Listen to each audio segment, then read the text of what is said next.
Here I have a cube that as I spin it, you can tell is all mixed up on all the sides.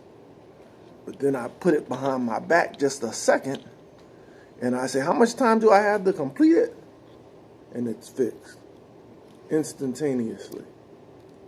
Now, of course, some children would say, I know what you did, I know what you did. And even if they do, there's still a beauty to this trick right here.